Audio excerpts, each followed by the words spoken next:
Sa gitna ng patuloy na pag-ulan, nakaalerto ang Technical Support Company ng Regional Mobile Force Battalion 3 upang tiyakin ang kaligtasan at kaginhawaan ng mga mamamayan sa kanilang nasasakupan.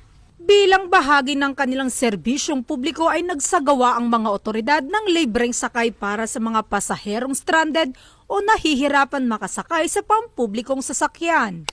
Ang nasabing serbisyo ay sinagawa mula City of San Fernando patungong Kalumpit, Bulacan na isa sa mga lugar na apektado ng masamang panahon. Ang inisyatibo ay mahigpit na ipinag-utos ni Police Lieutenant Colonel Cornelio D. Ordanza, Officer in Charge ng Regional Mobile Force Battalion 3 at pinangunahan ni Police Major Silverio S. Castillo, Company Commander ng Technical Support Company.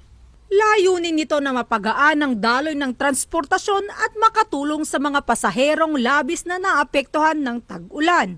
Sa mga ganitong hakbang ay patuloy na ipinapakita ng kapulisan ang kanilang malasakit at dedikasyon sa paglilingkod lalo na sa panahon ng sakuna. Para sa Regional Mobile Force Battalion 3, ang serbisyo ay hindi nagtatapos sa pagpoprotekta. Ito'y patuloy sa pagtulong sa ating mga kababayan sa anumang panahon at sitwasyon.